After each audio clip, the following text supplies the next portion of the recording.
couple of weeks ago, I started noticing an issue that happened every single time a new lead booked a call in my calendar. So the issue was that typically every lead that booked a call with me was somebody that I already targeted with some form of cold outbound.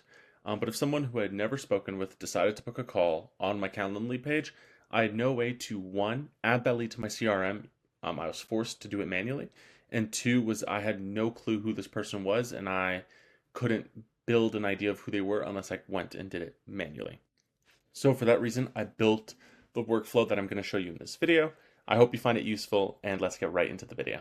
First things first, let me show you what the final outcome would look like, and plus it only costs roughly a penny every single time you run it. So if we are to act as a prospect, we're on the Calendly page, we're booking a call, put in the first name, we will put in our email there, we'll put in the company domain where they found us, and schedule that event. So boom, we're scheduled in. We'll go check in our database. The lead's already been added in here. As you can see, it's the +1 email here, meetings booked. They have been tagged to my company ID.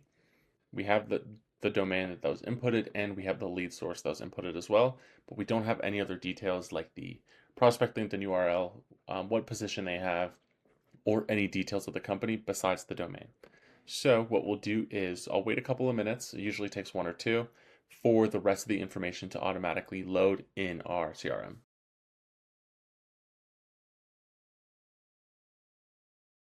All right, great. So the information's loaded.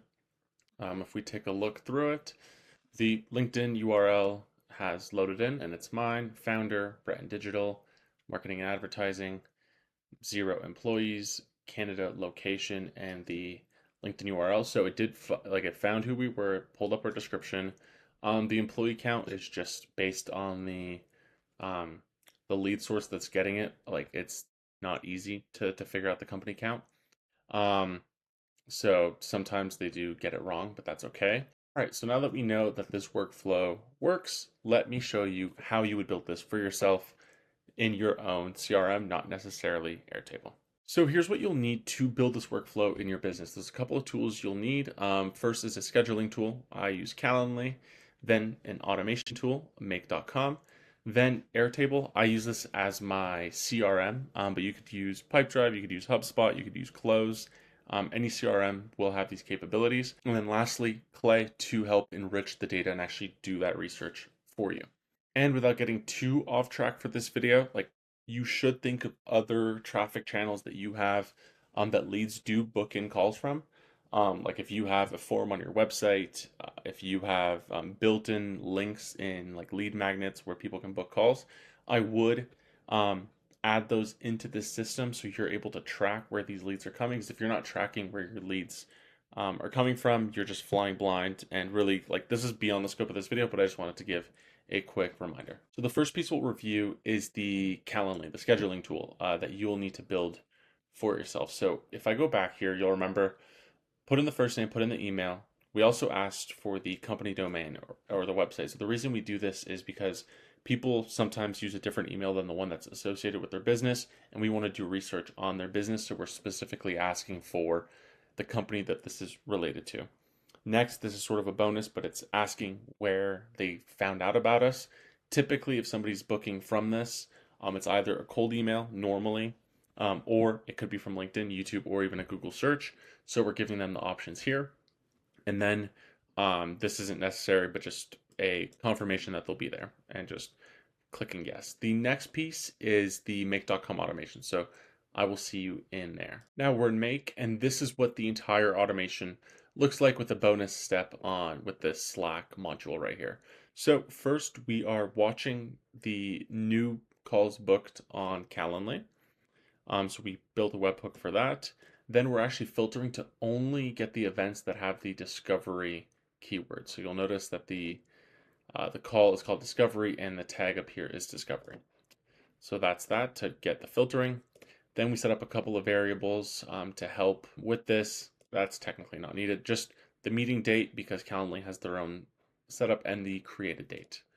Then in Slack here, I just give myself a quick notification that a new call was booked. So at what time, with who, what was the event.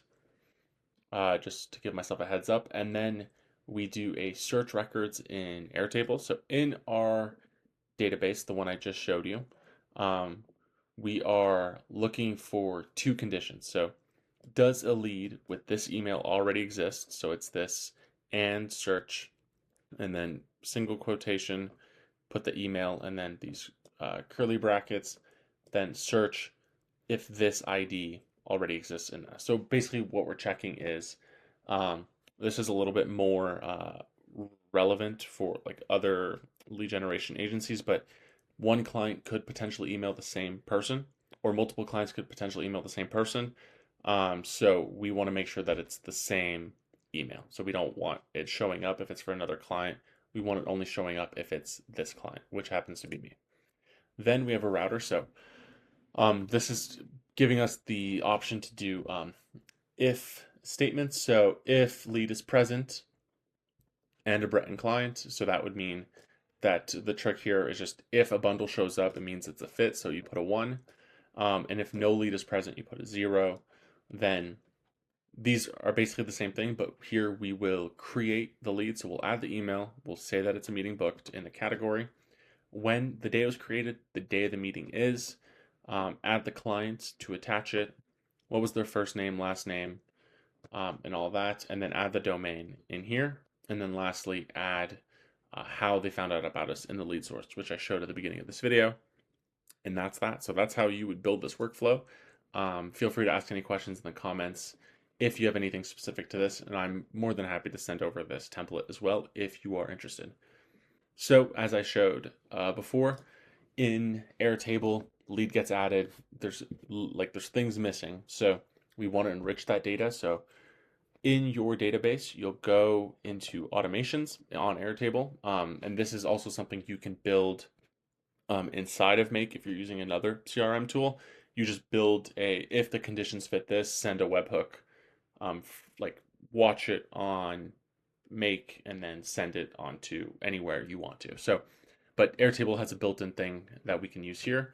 So let me just show you here, right? So what we're doing is if there's a lead that's meeting booked and the company name is empty, so that's very specific to when we only get the company domain, no company name information is present, then we want to enrich that data. So we run a script to send all the data to this webhook on Clay. So this is the entire script, and I can also send this to you if you are interested. And where that lands us is in this Clay table right here that we created. So I'll go through this step by step to hopefully help you make this as identical as possible. So you'll add a webhook, you'll press on this plus right here, you'll copy this and you'll go paste it in that webhook thing that I showed you in Airtable. So then you get all the data that you could want from this person. We pull the lead name, we pull the email, we pull the company domain. The first thing we need to do is find the company LinkedIn URL. So that helps us with all the future steps. Here's the prompt that I use. So you're an expert researcher trained to find the right LinkedIn profile URLs for any given person, given their full last name and company name. And then here, what we're saying is go find it based on this domain, and it must follow the pattern, the typical LinkedIn pattern. And if you can't find anything, output nothing. Great.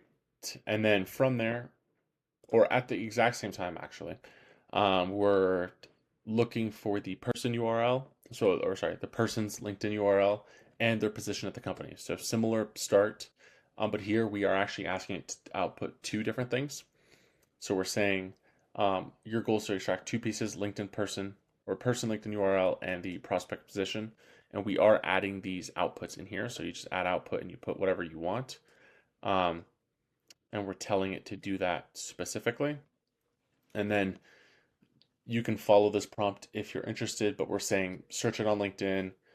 If you find a matching, make sure it outputs like this. Make sure it's not a post, like I just want the LinkedIn account. And then if you can't find it on LinkedIn, start looking on Google to find this person. And then we're asking it, just giving it to make sure that it outputs in the person LinkedIn URL and prospect position. And yeah, so that's what this entire prompt would look like. And we get outputs like this, founder and the LinkedIn URL here. And then from there, we need to get more information about the company. So we're using Lead Magic here to help us enrich these companies. You can also use the built-in Clay feature. Um, so here we're putting the company LinkedIn URL to extract all of this information. So their URL, their industry, their company ID if you wanted, location, their description, their headquarters, employee count, follower count if that's relevant for you. Also the whatever the company has inputted as their range. This isn't always accurate, so I don't really use it, but if you were curious, you could do that. And you can also output similar organizations. So if you wanted to build a campaign off of this, and for every person that booked a call, take all these similar organizations and send an email to those types of companies or to these 8 companies, that could also be something that you set up in Clay. But all we really need for us is the company name, the industry, the description, location, and the employee count. Then what we're doing is adding a Airtable module so we can look up this lead in our database. So very similar to the previous one that we did in Make, but it's search, single quotation, the email in this field. So we're searching that. If a record is found, which it should, then it runs the update record for us. So we're taking the ID and we're adding the LinkedIn URL, the position, the company name, domain, all the fields that we just discovered, and the description, and we are sending it to our database to enrich our data. Let me go back here.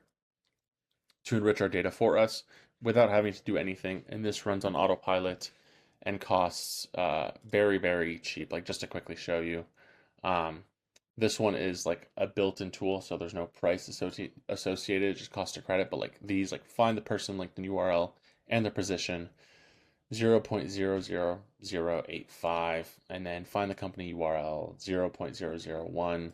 Like very, very cheap. To find all of this info and to automatically run for us and take a lot of work off of our table. So another thing you could implement in here is add qualification criteria. So like, for example, if you wanted to know if this company was a good fit company for you, so that could be, you could base it off employee count, you could base it off of more of a custom prompt of if it's a, for example, like a software company, if it's a investment type company, or like if they deal with financial markets, like you can really specify this if you wanted, um, that you would update the CRM if they're a good fit, and if they're not a good fit, you could send yourself like a Slack notification or some type of way to know that this is a call that you should cancel and that you'll notify the prospect that this won't be a call that you'll be taking. So that's another thing that you can do. I don't recommend automating the cancel the call process, which I'm sure you could do.